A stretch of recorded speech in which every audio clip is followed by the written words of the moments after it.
Hello everybody, welcome back to another reaction video. Today, we're going to be reacting to very British problems. So this is a Twitch Points quest by Jambo. Thank you, Jambo, for using your points on this. So this does not have a Wikipedia page, so here's the bio on IMDb. Comedians and celebrities that talk about the peculiarities of the British psyche. That's it. That's all it got. As it got one sentence. So this got 2 series, 7 episodes. Each series had 3 episodes, and there was a Christmas special sandwiched in between. Yeah, and I guess it's just various British celebrities, a lot of which who I've told I know. I haven't scrolled down and looked at the cast list, although I easily could. Although I do see on the picture, I see the guys from Taskmaster. So there's 2 right there. And apparently Vic Reeves is in this as well. So you have the celebrities, British celebrities, a lot of who I know talking about British problems. So fair enough, I guess. We're gonna watch episode 1. It's premiered in August of 2015, by the way. Britain, the home of the British. No shit. 60 million citizens busy themselves doing things like having a snack or a cup of tea, getting home from work, and staring into their mobile phones until it's time for bed. But along with their proud history and vibrant culture, the British are bound together by far more powerful and problematic forces, a unique set of behaviours and complicated social codes the rest of the world will never understand. Yes, even the greatest of Britons spend every waking moment blighted, hampered and frustrated by very British problems. Oh, dropped his gopher. I remember when you caught my eye. Don't know what you did, but it made me smile. I was such a nervous wreck, and we hadn't even spoken yet. If you've ever tutted in a queue, worn an anorak on your summer holiday just in case, or apologised to an inanimate object, then you are suffering from very British problems, and you are not alone. I've done the last one. I don't know why I do it, but I do it all the time. VBPs are deeply ingrained in the national psyche. From our adherence to strict unwritten rules of behaviour, to our awkward social interactions. Sorry. We have a horror of offending and an infinite capacity for embarrassment. I need a plate of cold sick. There's a lot of people I know in this. Complaining to a waiter. But why are we like this? Why do we insist on making things so difficult for ourselves? And do we secretly enjoy it? I'm an island race. Leave me alone. In this series, we'll investigate the hidden codes and prompts we all somehow inherently recognise and understand. Tutting is one of the most British things. We'll look for the logic behind the British behaviour that the rest of the world finds baffling. I've never met a people who were better at not getting to the point than Brits. And if you're suffering in silence, we'll help you be proud of your condition. Oh, it's tough being British. These might be problems, but they're our problems. Very British problems. James Corden and Jonathan Ross is a rough start, I'm not gonna lie. If there's one problem the British find particularly difficult to overcome, it's interacting with people just like themselves, other Brits. In this episode, we'll be looking at the many and varied VBPs that can occur when dealing with other people. If you're not entirely clear what a VBP is, let's start with the basics. And as communication goes, it doesn't get much more basic than saying hello.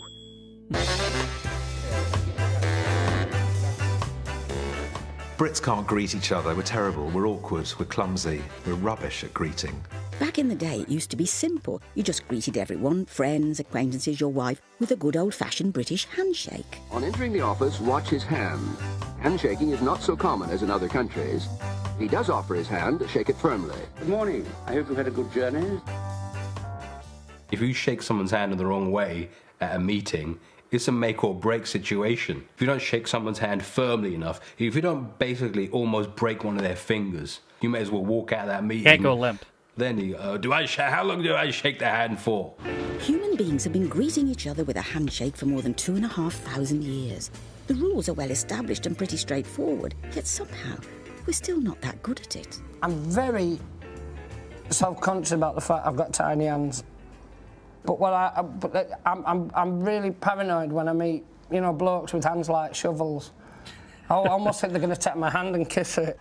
And I know I have a really weak grip, and you know, with girls, when you meet the fathers or the parents, you can just immediately sense the utter disappointment that you know, if I went on to date them, if it goes any further, that I may sire some very sickly grandkids for them. And if we're struggling with even the basics, then putting a trendy new spin on the handshake is only going to make matters worse. We don't know where we're at the moment. We used to be very, very straight on just a very normal handshake, but then we went the handshake and then the thumb shake, and then now you're like, now it's in thumb and then the one arm. Some guy the other day did that to me, and I just went, yeah, cool, yeah, I'm good. I just went with it. As if we weren't predicted the COVID handshake enough, who did the British look to for help? The French. Kissing on one cheek or two cheeks, I don't know, when did that start? I think it was when we joined the EEC, Vic. And I met someone a couple of days ago, and she offered me the cheek, I think, and then the other cheek, but it got messy, and we ended up sort of like nutting each other. Doing what? It's very awkward, isn't it? Sometimes I go for the hand, and my mate goes for the kiss. So you've got a hand kiss. Oh yeah, I just saw this guy in something. Or I go for the kiss and... I was Murder on Blackpool Express. That's what I saw. There's no rule, is there? That was fun. The one or two kisses is a killer, I think. You know, that I don't know what it's. The 1 and 2. I don't understand where I'm going with it. I don't know where it's what. And also, they're not even kisses. I'm just putting my. All I'm doing is putting my chin near your shoulder and my chin near your shoulder. It's not even a kiss. I can't work it out. And it's all because of the French. Having tried to inject a little continental sophistication into always our damn interactions and failed, we certainly won't be making the same mistake with our over-friendly American cousins. Have a nice day. I say, please, no, that's up to me to have a nice day. I don't need you to tell me to have one. I'm having a very nasty day at the moment. Too bad you didn't anyway. But it's nothing to do with you. Of course, that was never going to work, and with good reason. Most Brits see right through that because they know it's not possible to have a nice day. You could say, have a nice quarter of an hour, and Brits would go, oh, thank you very much, because that's manageable. You can have a good 15 minutes in this country without anything screwing up, but minute 16, something's going to happen. So while things are still far from ideal, the British have at least tried to draw up a new set of greetings guidelines, as Stephen explains. The hug always wins, that's the rule. If someone goes for a hug, you have to go with the hug. But there's normally a hand sort of trapped in the hug. I like it when you meet someone who just grabs you. We're kissing twice, and that's it. I quite like, thank God, someone's taken control of this situation. So having mastered the initial physical greeting, friendly contact has been made. But unbelievably, that's the easy part. Now, you're going to have to find out their name. Oh, no. I was once in an awful situation where I was talking to someone and had been talking to them for quite some time and didn't know the name until someone came up and went, so, you're going to introduce me? And I went, this one? Probably an everyday situation for you, huh? Introduce herself. I'm Lindsay. This is Lindsay. 600 years ago, a third of all British men were called John, and things would be a lot easier if they still were. But until the time comes when we can all just wear name tags, Britons are busy devising their own clever strategies for finding out names. I spent my whole life saying, this is my wife, and waiting for them to just introduce each other. Hey, this is my wife, Julia. Stephanie, Julia, Stephanie, because Jules was straight in. What's your name, sorry? But even with strategies like this in place, things can still go wrong if you become overconfident. My parents went on holiday recently, and I sort of dropped them off. And I left them in the capable hands of one of the reps, whose name was Scott Richards. And I spent like an hour with him in his company. And Scott was great, you know, and I kept saying to my parents, so if you have any problems, you just need to ask Scott, and it was great. We were chatting away for ages, and he was really helpful. Then when it came to say goodbye, I said, OK, well, have a lovely holiday, and Scott, thank you so much. You've been really, really fantastic. And he went, actually, my name's Richard. It's Richard Scott. Oh. Oh. I basically insulted the guy. But he didn't say Brutal. anything. Probably because he was being too polite and British, and he didn't want to make me feel awkward. But then why did he tell me at the end? Yeah, that's true. Just assume the new name, Scott. Yeah, Richard. you're Scott now. Scott.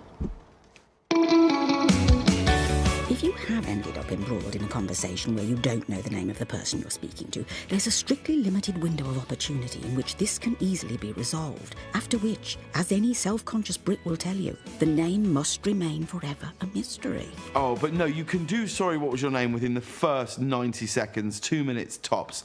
Well, if you've been in a conversation for 10 minutes about mutual friends and that time you went skiing, you can't then go, I'm sorry, what's your name? You just can't. Once You you've can if you're not embarked on a pussy. conversation, etiquette demands that you will neither ask a person to repeat nor clarify any details whatsoever. When someone says something and you just... The only thing I think you can do in that situation is laugh. You can only, when they say something, you just go... Or you laugh and then you look shocked and then say, oh no. Yeah. You just go, oh no. I've probably you done have to this. gauge it. You have to gauge the Yeah, face. yeah. Do you know what I mean? It's the neutral. Oh my God, Yeah. really? Oh no, and then go. Don't hang around. Yeah. Because saying what or pardon Can for be some seen reason is seen as rude. Yeah. Yeah. Or you just simply just say, I'm sorry, what were you talking about? But that's what you want to say. I say it. Diction. Yeah, you can't say that though. No, I can't. You can't say that. In a cab a couple of days ago with my son, and the taxi driver talked to me for the whole of the 40-minute journey. Didn't stop talking, but I couldn't really hear what he was saying. It was a black cab and the intercom system wasn't quite working. I did say once at the beginning, sorry, I can't quite hear you. But he didn't hear me say that. So I was too embarrassed to say it again. So I spent the next 40 minutes going, oh, really? Uh-huh. Though it has its drawbacks, especially when discussing matters of great importance, this dignity-preserving arrangement is one we Brits are very happy with. And foreigners who refuse to play the game and insist on clarification can cause untold embarrassment. I remember once being on a plane in America and asking a woman serving us, she said, do you want anything? I went, oh, I'd love some water. She went, wawa? I went, no, water, fizzy water. She went, fuzzy wawa? And I felt like saying, you're a fucking idiot. What's fuzzy wawa? Who's ever in the history of air travel gone on a plane and said, I would like some fuzzy wawa, please? Use Probably what babies. brain you have to work out what sounds like wawa that someone on a plane might like. Oh, water. You know, what could fuzzy be? Fizzy. It's not going to be anything else. And that's infuriating. But politely, I just went, no. And I think I tried to put on the American accent. I went, no, water, sparkling water. And then you think, I sound like an idiot. I sound like doing a James Stewart impersonation. Why am I doing this? You're the person who's stupid, not me, and now you've made me the stupid person. But it's not just You what turned we to someone say from that Boston. causes us problems. The myriad ways we can say it is a whole other minefield of social discomfort. All the people who say they speak English, they speak with accent so different that they might be speaking foreign languages. You may be right there. English dialects do vary a good deal.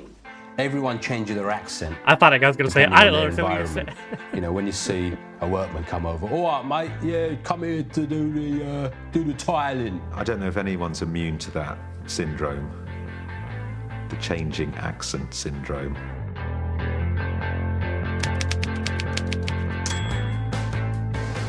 It's not all Hugh Grant's fault, but contrary to what the rest of the world might think, there's no such thing as a British accent. We've hundreds of them. Usually shaped by where we grew up, we modify our accents depending on who we're talking to and how much we wish to reveal. When I'm in a situation surrounded by posh people or southerners, then I go really northern just to prove a point of where I'm from. And like my wife will Still need look to at watch me that new sometimes Bullseye. and say, like, what are you doing? Why are you speaking like that? In Britain, we have different accents for different occasions. Most of us, at some point in our lives, will find ourselves talking like someone from Made in Chelsea. I've got a telephone voice. I do, because you have to, you can't. No one wants me working for them. And be like, hello, mate, you all right? What's wrong? Dentist appointment? No worries.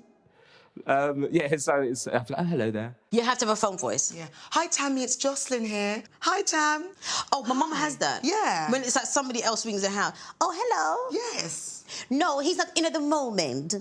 And if you talk to my mum, I don't talk like that. I don't talk like that, Tamika. Adopting a new voice can give your listener confidence that you know what you're talking about. But it can also be a useful bonding tactic socially. We went on holiday to Portugal and we were lay by the pool, my wife and I, and there was a group of lads who they were having a wedding, and they were having their stag like 3 days before the wedding at this. They were really lovely guys, Jono and the boys. And my wife said I'd gone in the pool, and she said she was like, "What's that voice? It sounds..." And she sat up and she saw me in the water just going, "Well, that's the thingies. I mean, nah, it's an absolute piss take, the whole thing. They just take liberties left, right and centre." And she was just like, her words to me were, "Why are you being like that guy you play in Gavin and Stacey?" I was like, I don't know. It also sounds like a made-up story. So we've learned that the British find even the most basic interactions problematic. One simple solution we adopt whenever possible is to avoid people. Mood. People say, "Oh, it's so lovely in the north. Everyone comes up to you at a bus stop and talks to you." And you just think, I know, that's why I left. Britain is a small island with more than twice as many people per square kilometre as France. Trying to avoid so many people requires careful planning and clever strategies. I live on a street where when I come round the corner, I often see some of my neighbours standing in their gardens, and I sometimes just go and hide round the corner and go on my phone for a bit because I don't want to talk to them about the bins. You know, you try to avoid somebody and you pretend you're on the phone. So I've got to take this. And it's like, it's not ringing. It's clearly, I have to take it. Hello? So, my love, what did he say? Mm-hmm. Oh, wow. Yeah. Okay, sorry, can you get... Sorry. Yeah. I've done that a load of times. And people will just believe you. I believe you have. That's it. It's a great one. Sorry, I got it. Hello? Done. See you later. Bang. That's a real favourite of mine. Yes, who but the British could see the mobile phone and realise that its main benefit would be as a means of avoiding conversation. But when it comes to confined spaces, it's not so easy to disappear. Let her go first into the elevator. Be pleasant, but not over-friendly. Chances are that she'll be married. Somehow it's wrong to enter into a conversation with someone in a lift. I hope you didn't have trouble finding us here. People in a lift have licence to be that close to you, but please let's not talk. Let's not engage. Let's not get to know one another. You just want to look down at the floor and wait for the bing pong, 3rd floor, and then get out. If you have to go up to the 7th... Millions of workers are on the move. They've had a hard day. Please, don't travel in the rush hour. Worst thing is on a train is bumping into someone you know. Bumping into someone you know and you've got 2 hours of polite conversation. I'll move. I've done it. I've seen people I know on the train. I'll be walking down a carriage and I'll turn back and go the other way. I just don't want to speak to people. Usually a fellow uncomfortable Brit will immediately understand the situation and willingly cooperate. I think that the acceptable thing to do if you don't want to speak to somebody is absolutely blank them as if you're in a complete world of your own. Say tomorrow morning I got onto the London Underground and I saw you and you didn't have your makeup on. You might look through me and just kind of pretend that you haven't seen me. And I might just look through you, and then I might just get off after two stops, and then wait for the next tube train to come along. You know, I think this is all perfectly reasonable.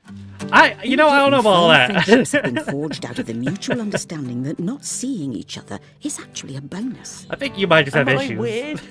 Like, is everyone happy when their friends are cancelled? My friends are giving me like, oh my God. But I love it.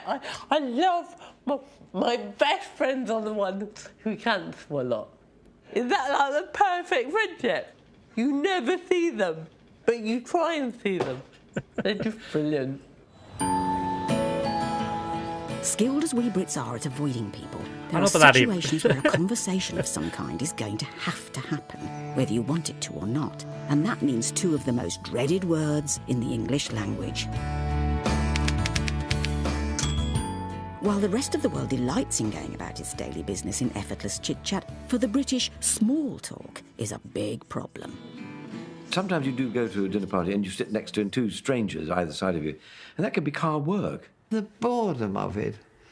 Oh, just because they know everything about something that grows at the bottom of the sea does not mean they're good fun to be sitting next to at dinner. Like an openness about bodily functions, the gift of small talk is simply not part of our British DNA. You guys don't do small talk. I mean, people are like, oh, the British are always known for the small talk. They do not do small talk. If you want to see small talk, I'll show you small talk in Ireland. That would be, what's the weather like today? Was it lovely? Was it dry or was it sort of not too dry, sort of medium dry? Yeah, so not exactly totally dry, just sort of like a calm dryness. That is lovely. Do you remember the summer we got 5 years ago, which was sort of almost about the same level of dryness? That was lovely. That was really good. Yeah, but listen, I'm here about my smear test. Yet despite it being so un-British, to some professions it would seem small talk is actually part of the job description. Sometimes I just don't want to talk. I just don't want to talk. And one of those situations is getting in a taxi. No. Of course I don't like chatting to cabbies. They don't know those sort of rules. You have to keep it short and sweet and, you know, not ranting. Some people feel like a new person, brilliant. I'll tell them everything that's ever gone wrong in my life. down at some point. Sometimes you get those drivers of that. Okay, so what do you do then? And you tell them, and then you sort of close your eyes, and then you ask you another question. They're like, so where are you from? I was like, I'm from East London. You support West Ham, do you? I was like, no. Why don't you support West Ham? And suddenly you're talking throughout the whole journey, and no matter how many times you're like, you start getting the sleep out your eye, and you know the guy just doesn't get it. He just keeps talking and talking and talking, and by the end of the journey, I know about his family, his kids, and you know what holidays he's had this year, and then we add each other on Twitter. It's crazy. They want to tell me how bad cricket is. Oh, I can't get rid of that cricket, mate. It's terrible. It's boring. Last 5 days. So why are you telling me this? I just want to sit here. I don't like talking to people at the best of times.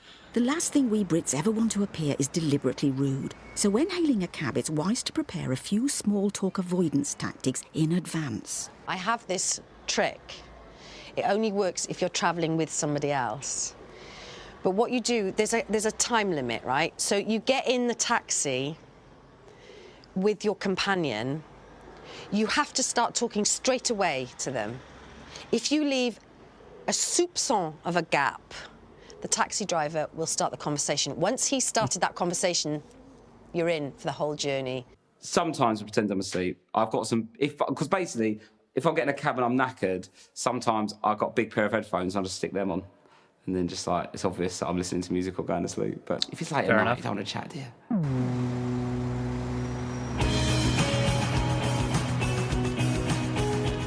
It's all very well dodging small talk in the back of a taxi, but sometimes a poor small talk performance has consequences. When you're trapped in a chair by a scissor-wielding stranger who'll determine how you'll look for the next 4 to 6 weeks, the pressure is on. Haircuts. It's one of the worst things. I sooner go to the dentist than the barbers. At least you can't speak to a dentist. Hairdressing today is another art, appreciated by men as well as by the fair sex. In fact, nothing surprises a hairstylist like Cyril. If the customer wants something really original, he's come to the right place. I finally that guy had found a Hitler mustache. I've been going to for 8 years, who gets what's required, which is, do not speak to me under any circumstances. Idle chit-chat is horrific. I think it should maybe be a list of conversation starters on the wall, and you have a little baton and you could point at it. Because I don't really want to talk about, I don't have a football team. I'm not bothered about telling people where I'm going on holiday, and maybe I haven't done anything interesting that week. So if it just said, Jesus of the world, I could point at that. But there's one place where making small talk is not just difficult, it takes on a whole new level of horror. He did the Shaun the Sheep song. Of visit to the GP already encapsulates in one 5-minute appointment all the things the British find most difficult. Worrying we're making a fuss over nothing, sharing excruciatingly intimate details with a stranger, while all the time hoping we've remembered to wear clean pants. Oh, good heavens. You're in the wrong place. The undertaker is next door. Aren't you the doctor? Oh, yes, I'm the doctor, all right. But I have my limitations, you know. I can't bring the dead back to life. What the fuck? When we want to get an appointment with our doctor, we don't just get an appointment. We have to phone up the receptionist. Then the receptionist will ask you what the problem is. And then you have to tell that receptionist, who you don't even know, your medical issue. I don't like to go to the doctors. I feel like I'm annoying them.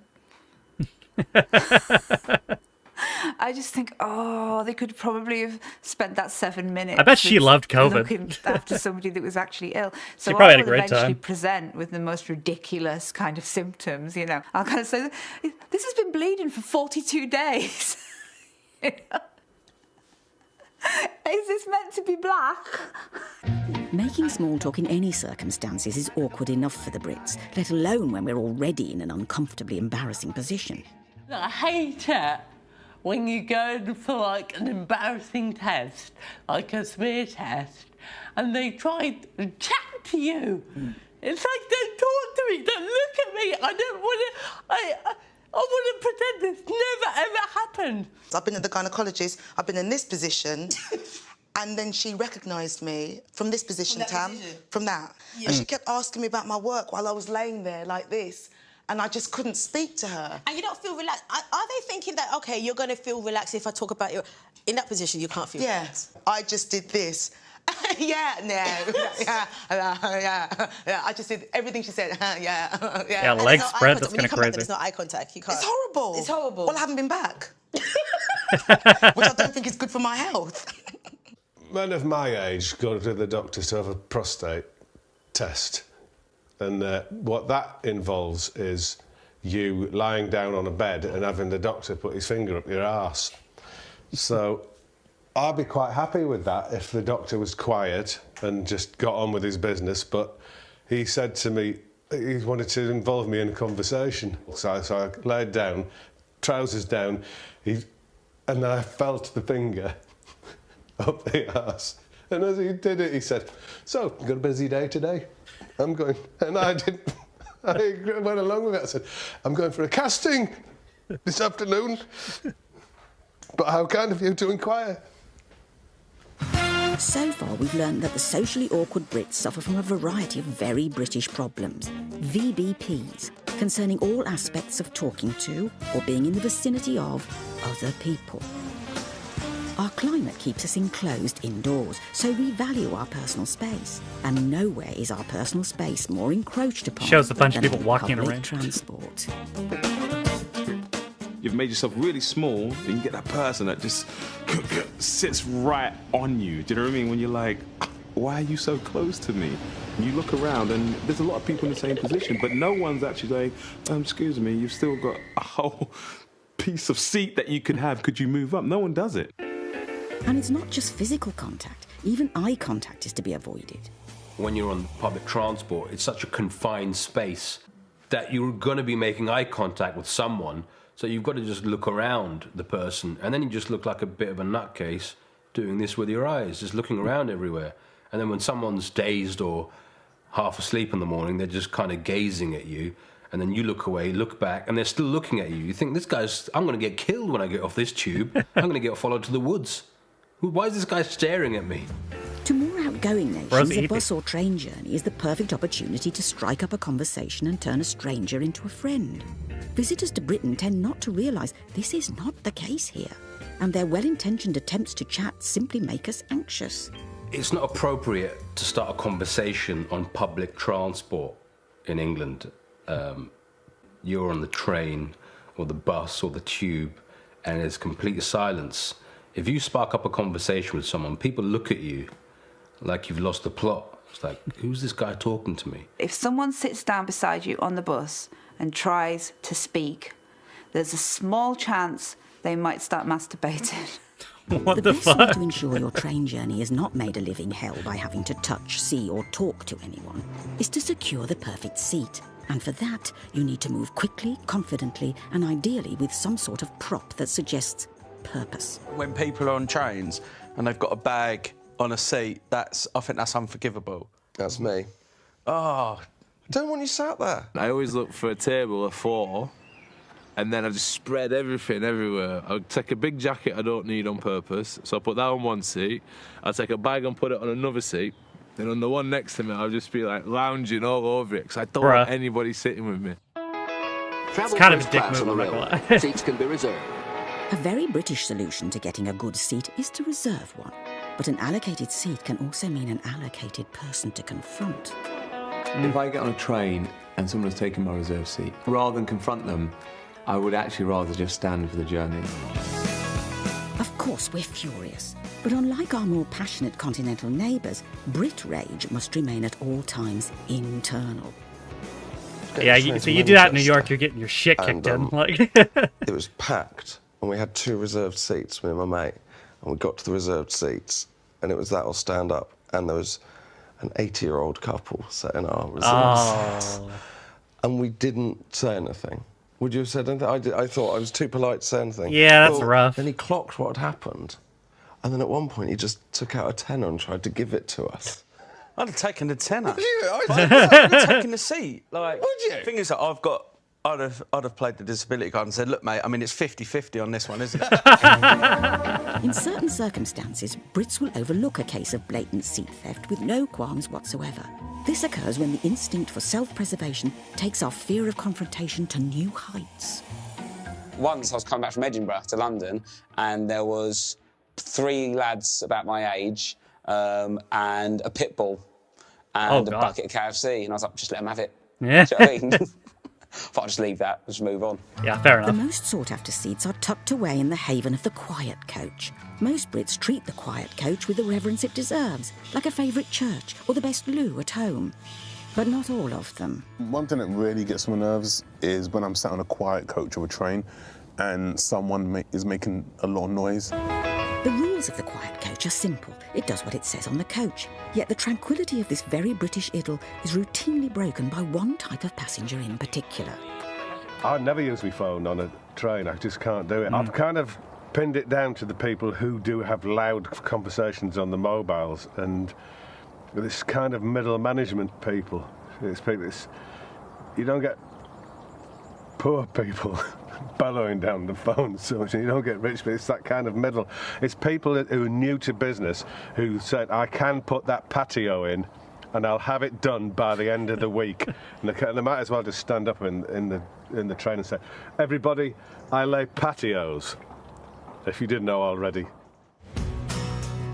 In I'll such take one situations, patio, please. Brits are sticklers for the rules being enforced, but always by somebody else, lest we risk drawing any sort of attention to ourselves. I'd never tell anyone to be quiet, no.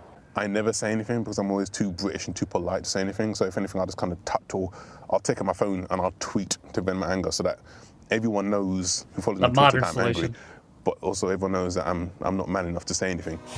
Very my friend Mark occasionally, are going to stop the watching. stars align and a leader emerges. I love it when someone kind of just does something a bit un-British and kind of says something. Once I was on a train and someone was talking on the phone, and this elderly woman got up and walked down, went to him and, excuse me, this is a quiet coach, you're going to have to go outside.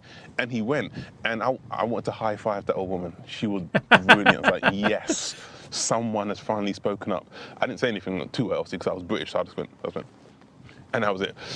But yeah, she was my hero for the rest of the Because I was British. I still am, but I was No matter too. in which coach you're sitting, there's one transport transgression that we British find it particularly hard to forgive. People eating hot food on public transport are the worst example of humanity. An annoying passenger speaking loudly on the phone offends only one of your senses. But if they're eating, you have to hear them, see them, and put up with whatever smell they're wafting. Oh, it should be illegal like it is in Singapore. I was on a train fairly recently, and a bloke A lot of things are illegal in behind me. Singapore. I was thinking, how many times can a man fart constantly like? And then I turned around, and he was just peeling a boiled egg, quite brazenly. What the hell? And so yeah, I'd never eat on a train. I just wouldn't want people to think that badly of me. 80% of Britons now live in towns and cities. We love the idea of a close-knit community. If only we knew how to talk to our neighbours. I have spoken to my neighbours. I'm a bit of a freak like that. It's important to know one side, and then after that, you're kind of on nodding terms, and then everything else is just unknown. You don't kind of... I think that the mark of a lunatic is getting to know everyone in the street. If someone's in their front garden, you're allowed to talk to them. Somebody get that. That's okay. But knocking on someone's door, that's quite a thing to do. If you go and knock on a neighbour's door, your house better be on fire. Anything more cosy than an arm's-length relationship only brings more problems. Look at that dude. My neighbour cooks for me. And I always find one of the most difficult things being when do you take the plates back? That really, like, sometimes I'll have a plate and I'll know that if I go around that I'll have to talk to them about some other kind of like local community things. So I'll keep the plate, but then the plate will play on my mind. Oh, it's exhausting, isn't it? It's just easier to just stay in the house and be one of those people that, like, when you do a murder, the only thing they knew about you is that they've seen you putting your bin out. Yes, the best way to enjoy the community you live in is to stay indoors at all times. Of course, you could always ask people round, but why would you do that? The Spanish love to use the phrase, mi casa es su casa. There is no exact English translation for this, or not one that we are willing to comprehend. Instead, there is one extremely loaded phrase we British use on our house guests. When I say make yourself at home, I don't mean it. Honestly, just make yourself at home. Just to be clear, that is not what I mean. I mean, this isn't your home. Make yourself at home is like the worst thing someone can say. Because that really means be really careful. Take your shoes off. Don't put your feet on the couch or on my table. Don't touch anything. Be careful with everything you do. In 1623, it was enshrined in law that a man's house is his castle. But while the days of having to fortify our property like we did in the Civil War are long gone, we still need to protect its sanctity with certain rules. Rule number 1 concerns the Great British Fridge. There's something very, very strange about the person that just opens your fridge. Have you had that? Yeah, that's a bit weird. Have you had the person come round and just open your fridge and it's like, what do you think this is? MTV Cribs? I'm not going to, like... Yeah, I should grab a drink. So, what's going on?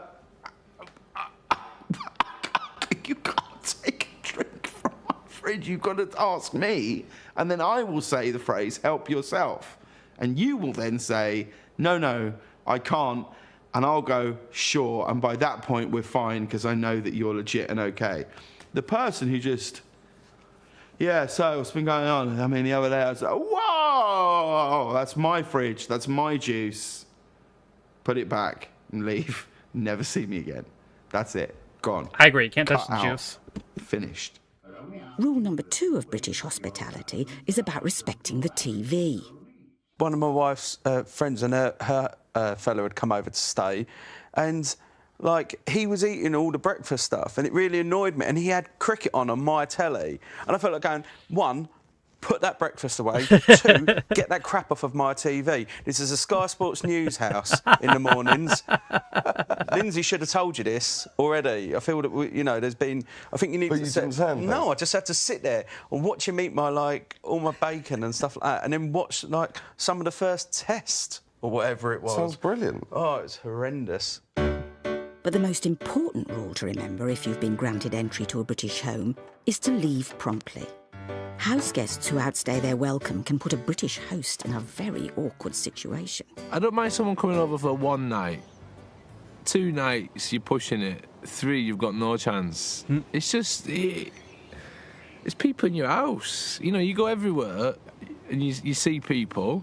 Well, your house is your house. I just want to relax. If I want to walk around my house in my underpants, I want to walk around in my underpants.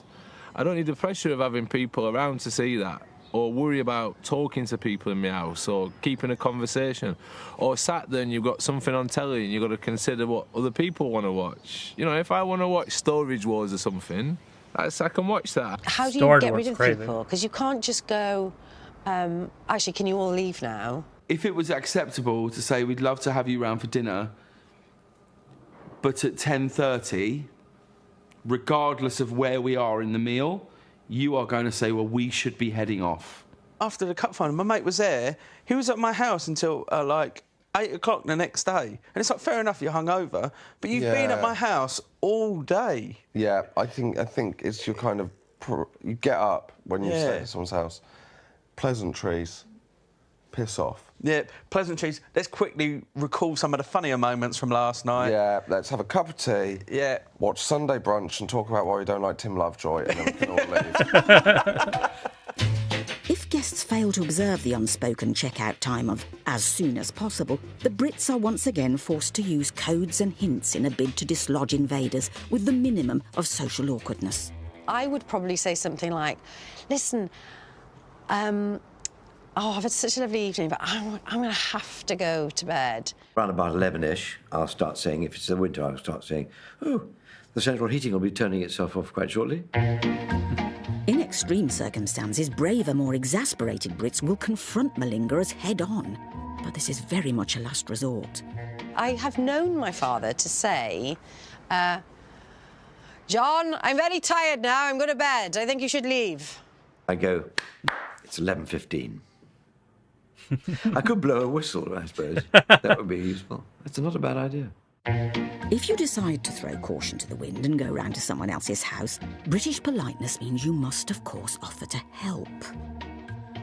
We say stuff to be polite, but we don't really mean it. It's like when I go to my wife's mum and dad's, like the first few times I'd always offer to wash up, just so that I've been seen to offer. But if she'd have turned around and gone to me, oh, and you crack on, I'd have been absolutely devastated. I am the king of, let me help with this. No, you sit down, let me help with this, and then taking everything from the table and just placing it near the sink and then just walking away. That's it. That's essentially... And then you almost want to go in, just to be clear, all I was helping with was the movement of these. That's it. Let me help with... No, please. Hey, sit down, you. You've done enough. I'll take care of this. Maybe a tea towel over the top and hope that they don't notice you didn't do it till you've left. It'll be fine, yeah. If you are invited to the home of your business contact, assume it's a business or lounge suit, unless you are told it's black tie or dinner jacket. Wear a black one. You can hire them very easily.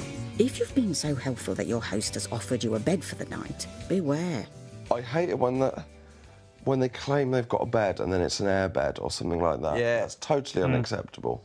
If you have to sleep in their sitting room and then they get up and they start acting like it's a normal morning, you're like, this is my bedroom, legally. This is my bedroom now. Until I make a decision to get up, you're not allowed in. Yeah. So given how much we Brits hate all forms of social interaction, you'd think the thing we'd look forward to most would be saying goodbye. But no, we can't even do that with any sort of competence. The Italians are such a friendly people, they don't bother with a word for goodbye. They just begin and end all conversations with ciao. Of course, things aren't that simple in Britain. When you both agree that you're winding down the conversation, this is on the phone or in person, you then go through a ritual that takes forever. Great, okay, well, let's maybe speak next week. Yeah, okay, I'll give you a call. Oh, this has been so great. Thank you, sir. I'll see you soon. Yeah. Well, listen, have a great weekend. No, you too, have a brilliant weekend. No. Yeah, 100%. Will you send me that email and then oh, thank you. And then when they hang up, they say this goodbye in a way that makes it sound like their car has just gone off a bridge. Bye. Bye. Bye. Rich looks like he just got back from war. And it leaves you on the other end thinking, I think that person just died. Maybe he did.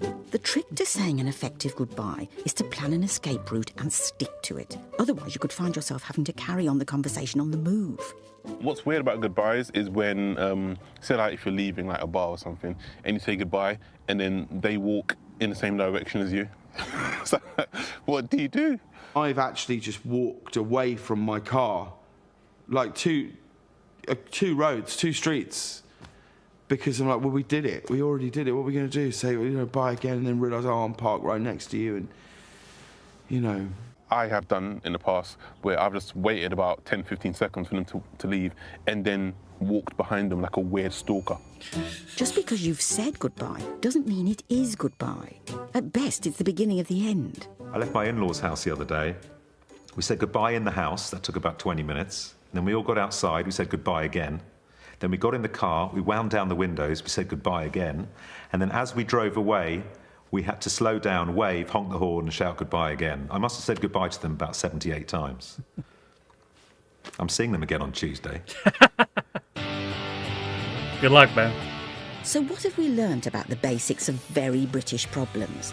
As soon as one British person encounters another one, we find social awkwardness at every turn, from saying hello to saying goodbye. We've developed clever ways to avoid each other, but that can lead to even more problems. And do not open James Corden's fridge uninvited. Anyway, can't tell what to I do. better be off. This has been fun, though. Bye. Bye. Yeah. Okay. Oh, Julie Waters. I thought she was going to keep going. You know, I feel like a lot of those problems could have been solved by just speaking up and saying how you feel. But what do I know?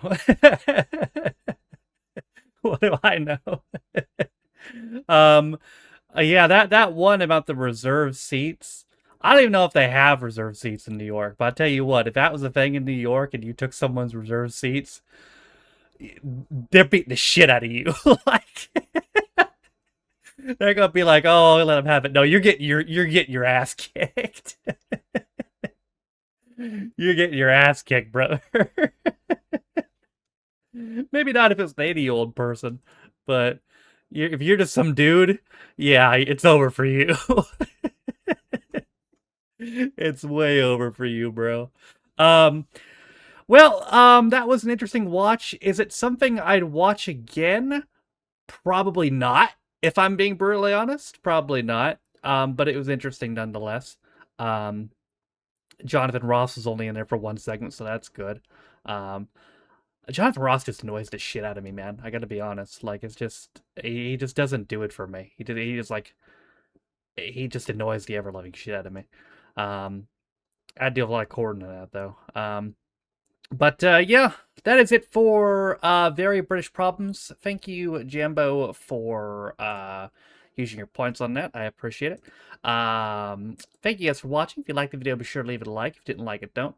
Well, follow any of my social media links. They're all in the video description. Links on my Patrons. You didn't know, you can Patreon me for as little as £1 and you get extra reaction videos, as well as reading your comments up the earliest and has more. With all that being said, though, my name's Stafford. My reaction to Very British Problems, and I'll see you guys next time. Bye.